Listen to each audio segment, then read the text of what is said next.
फ़खर, आप बताइएगा, आप इस सारी सिचुएशन को किस तरह से देख रहे हैं? शुक्रिया अलीना। देखें, इसमें दो तीन बातें जो अभी दो डिस्कशंस हुई हैं। एक तो ये कि ये जो ट्रंप की तरफ से ये इन ममालिक के ऊपर पाबंदी लगाई जा रही है, ये शायद कोई रेसिज्म का एक वो है, शाखसाना है। मैं नहीं समझता कि ये रेसिज्म का कोई शाखसाना है। जिस तरह ये भट्टी साहब ने कहा कि हर मुल्क अपने अपने जो मफादात हैं सबसे पहले उसको ही मुकद्दम रखता है और उसके मुताबिक ही पॉलिसीज़ बनाता है। इवन पाकिस्तान को देख लें, पाकिस्तान में जो है वो अफ़गानिस्तान के हवाले से जो रिसेंटली अभी अनाउंसमेंट हुई है कि 31 मार्च तक ये जो अफ़गान इमिग्रेंट्स हैं, इलीगल इमिग्रेंट्स, वो वापस चले जाएं। तो ये हर मुल्क का अपना एक राइट होता है। और ये जो जिस कॉन्टेक्स्ट में वो बात की जा रही है ट्रंप की तरफ से भी कि ये जो उनकी पॉलिसी है, ये जो पाबंदी के हवाले से नेशनल सिक्योरिटी ही उसकी बुनियादी वजह है। देखिए, इसमें जो ट्रंप की तरफ से ये जो इमिग्रेंट्स के हवाले से अभी तक डाटा इकट्ठा किया गया, अगर हम उसको रिव्यू करें और उसका जायज़ा लें तो उससे ये जस्टिफाइड है, जो कि अपनी एक वो रीज़न बता रहे हैं। 1.4 मिलियन यानी 14 लाख जो इसमें इलीगल इमिग्रेंट्स को उन्होंने पॉइंट आउट किया है, और उसके साथ साथ 6 लाख और 60,000 ऐसे इलीगल इमिग्रेंट्स हैं जिनका क्रिमिनल रिकॉर्ड है। तो इन क्रिमिनल जो है वो उनको अमेरिका की सरजमीन से निकालने के लिए अगर ये ट्रंप को इस तरह की अपनी पॉलिसीज़ बनाता है तो मेरा ख्याल है ये हर एक मुल्क का राइट है कि वो इस हवाले से अपने मुल्क की सिक्योरिटी और उसको जो है वो मुकद्दम रखते हुए ये कोई भी पॉलिसी बना सकता है। उसके लिए उन्होंने कोई 6,000 के करीब इन्फोर्समेंट रिमूवल ऑपरेशंस के लिए कोई 6,000 ऑफिसर्स भी रखे हैं, जो कि ये इन तमाम ये जो इलीगल इमिग्रेंट्स की एविक्शन का जो मामला है उसको ओवरसी कर रहा है। ये तो एक जो ट्रंप की अपनी पॉलिसीज़ हैं, लेकिन सवाल ये है कि क्या वाकई ये जो ट्रंप की इन ममालिक के ऊपर पाबंदी है ये कोई एक दुरुस्त कदम है या नहीं है। जब ये 2018 में भी हुकूमत इनको मिली थी तो उस टाइम भी इन्होंने वो जो 6 जो ममालिक थे या 7 ममालिक थे जो मुस्लिम कंट्रीज़ थे उनके ऊपर बैन लगाया था। ट्रंप की हुकूमत जानने के बाद जो पहला काम किया था जो सदर बाइडन की तरफ से, वो यही था जो इनका एग्जेक्टिव ऑर्डर के ज़रिए पाबंदी ख़त्म करना था, जिसको इनह्यूमन ये एक वो करार दिया गया था और अननेचुरल एक उस तरह जो अमेरिका के उसके ख़िलाफ़ था जो इसने ट्रंप ने पाबंदियां लगाई थी। तो ये जो दोनों साइडें हैं, जो अमेरिका के अंदर डेमोक्रेट्स हैं उनकी जो है वो प्रो इमिग्रेंट्स हमेशा से रहे हैं, और जो ये जो ट्रंप की जो पार्टी है या रिपब्लिकन है, इनकी हमेशा से जो इमिग्रेंट्स के हवाले से वो ये समझते हैं कि जो अमेरिका के अंदर काफ़ी सारे ये जो ख़ास तौर पे लॉ एंड ऑर्डर की सिचुएशन है वो इन इमिग्रेंट्स की वजह से है। और फिर जो एक जो इनके वहाँ पे जो ओवरऑल जो पॉलिसी है वो उसके हवाले से अगर देखा जाए, देखें इसमें जो ख़ास तौर पे जो इमिग्रेंट्स के हवाले से ये जो पॉलिसी बनाई गई है, इसमें हमारे अपने इमिग्रेंट्स वो सबसे ज़्यादा ट्रंप को उन्होंने वोट इसलिए दिए है कि वो इस मुल्क से, अमेरिका से इलीगल इमिग्रेंट्स को निकाल देंगे। तो मेरा ख्याल है कि ये जो ट्रंप की जो एक क्रिटिसिज्म की जा रही है वो कोई इतनी ज़्यादा जो है वो अनजस्टिफाइड नहीं है। पाकिस्तान के हवाले से अगर देखा जाए या उसका इम्पैक्ट देखा जाए तो अभी पाकिस्तान वो तीसरी कैटेगरी में है कि 60 डेज़ का आपको टाइम दिया जाएगा, उसमें जो ख़ासतौर पर जो सिक्योरिटी से रिलेटेड जी मुमकिन तौर के ऊपर जो अभी आएगा। तो मेरा ख्याल है कि ये जो अमेरिका की तरफ से एक हमेशा से समझा जाता है कि उसकी इकोनॉमी हो या इनोवेशन हो, वो दुनिया भर से जो फर्टाइल माइंड्स हैं वो उनको अट्रैक्ट करता है अमेरिका वहाँ पे। इसी वजह से उसकी बुनियादी जो रूल करने की वजह भी ये इमिग्रेंट्स ही हैं, जो कि दुनिया भर से ज़रखेज़ जो दिमाग हैं वो लाए जाते हैं। उस कॉन्टेक्स्ट में देखा जाए तो ये बिल्कुल वाज़े तौर के ऊपर इसका इम्पैक्ट पड़ेगा, लेकिन ये कोई परमानेंट मुझे नहीं लगता कि ये जो ट्रंप की तरफ से जो इमिग्रेशन पॉलिसीज़ के जो एक सख्ती है वो हो। हुकूमत में बैठे हैं ना, तो थोड़ा सा ये भी हमें आगाह कीजिएगा, क्या सिफारती कोशिशें पाकिस्तान की तरफ से हो रही हैं?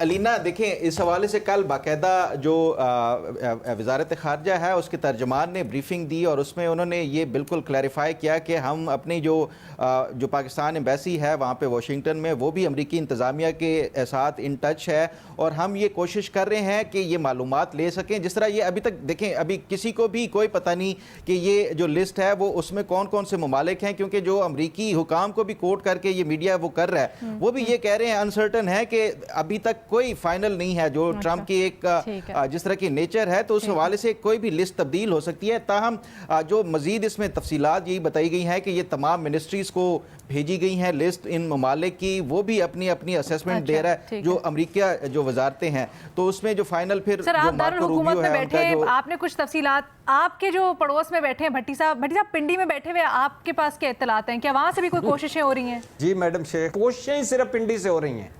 सिर्फ कोशिशें पिंडी से हो रही हैं।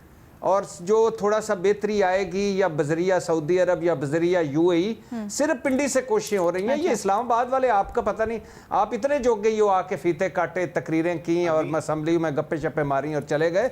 सारी कोशिशें पिंडी से हो रही हैं और दुआ करें पिंडी की कोशिशें कामयाब हो जाएं ताकि मुल्क की बेहतरी हो। और आखिरी एक बात जरूर मैं भूल गया था करनी, मैडमैन थ्योरी ट्रम्प साहब की है, बुखार दिखाकर मौत दिखाकर बुखार बेचना।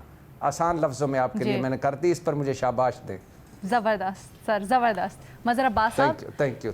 भट्टी साहब वैसे जिस तरफ इशारा करें कि आपको ऐसा लगता है कि कुछ ज़्यादा इस पाबंदी का या बैन का हवा होगा और निकलेगा अंदर से शायद थोड़ा कम? देखिए, हमारा मसला ये है कि हम मुख्तलिफ रंगों में खेलते रहते हैं। कोई हमें ग्रे लिस्ट में कर देता है, कोई हमें ब्लैक लिस्ट में कर देता है, कोई हमें ऑरेंज लिस्ट में कर देता है। ये ट्रम्प के आने के बाद के आफ्टर शॉक्स हैं, और ये आफ्टर शॉक्स कब तक रहते हैं? मेरा ख्याल है काफ़ी अरसे रहेंगे। जितनी तेज़ी से ट्रम्प साहब चल रहे हैं, होगा उनके मुल्क के लिए अच्छी पॉलिसी होगी, उन्होंने अपने मुल्क के लिए अच्छी पॉलिसी बनाई होगी। अगर कोई क्रिटिसिज्म होगा उनके मुल्क के अंदर होगा क्रिटिसिज्म, लेकिन इन्हें इतना आसान नहीं होगा, डिफ़िकल्टीज़ होंगी। सवाल ये है कि ट्रम्प साहब दूसरे मुल्कों के मामलात में कितनी मुदाखलत करेंगे, और क्या अगर मैं उनको ये राइट देता हूँ कि जी आपके मुल्क में आपका राइट है ये सब कुछ, तो उनको क्या मैं ये राइट भी दूँ कि आप मेरे मुल्क में भी इंटरफेयर करें या दूसरे ममालिक में भी इंटरफेयर करें उसमें? जब अमेरिका अपने लिए, अपने मफाद के लिए पॉलिसी बनाता है तो फिर वो अपनी इंटरनल पॉलिसी, जब वो मेरे ऊपर जो है असरअंदाज करता है, यहाँ आके अपने बंदों को उठा के ले जाता है, जिसको जी चाहे उठा के ले जाए, जिसको दुनिया भर से जी चाहे जहाँ चाहे अटैक कर दे, जहाँ चाहे जो है वो किसी को सपोर्ट कर दे। जब आप ये सारी चीज़ें करते हैं तो फिर जब आप ये वीज़ा रिस्ट्रिक्शंस लगाते हैं, मुख्तलिफ सफरी पाबंदियाँ लगाते हैं तो इसके ज़ाहिर है अपने कॉन्सिक्वेंसेस होंगे उसमें। ज़ाहिर है वो किसी एक ख़ास एलिमेंट को प्लीज़ करना चाहते हैं जो उनका वोटर है, लेकिन उनका वोटर दूसरा भी रहा है, दूसरे भी वोटर्स रहे हैं। और ज़ाहिर है मैं इस वक्त उनकी हुकूमत है, उनकी जमात की हुकूमत है, इसलिए वो जो पॉलिसीज़ बना रहे हैं, पिंडी के और रिपब्लिकन्स के हमेशा से ताल्लुक़ात अच्छे रहे हैं, और लिहाजा ना भट्टी साहब को ज़्यादा खुश होने की ज़रूरत है ना किसी और को, क्योंकि जो अमेरिकन पॉलिसीज़ बनती हैं वो अमेरिकन इंटरेस्ट को सामने रख के बनती हैं।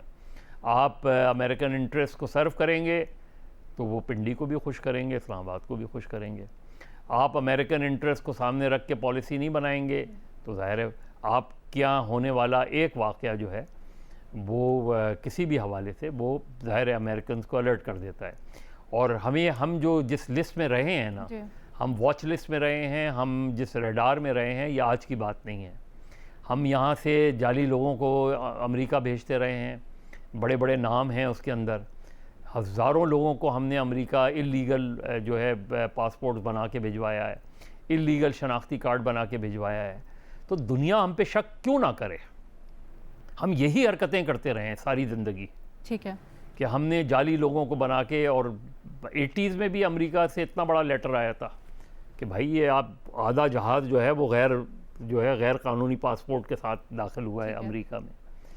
तो हम जब इस तरह की चीज़ें करेंगे, और फिर ज़ाहिर है जब टेररिज्म के वाक़यात बढ़े और फिर 9/11 के बाद आप वैसे ही रडार पे आ गए उसमें, तो आप तो किसी भी लिस्ट में डाले जा सकते हैं। अच्छा, डिपेंड करता है कि कोई दुआ करें कि कोई ऐसा बंदा ना पकड़ा जाए अमेरिका में या पाकिस्तान में, या कोई ऐसा वाक़या ना हो जाए जिसके लिंकेज मिल जाए उसमें। तो आप हमेशा वॉच लिस्ट में रहेंगे, अमेरिका की वॉच लिस्ट में भी रहेंगे, दुनिया भर की वॉच लिस्ट में रहेंगे। बदकिस्मती ये है कि अब आप इस्लामी दुनिया की भी वॉच लिस्ट में हैं। लिहाजा अपने आप को बेहतर करें, अपने आप को बेहतर करेंगे तो ये सारी लिस्टें ख़त्म हो जाएंगी।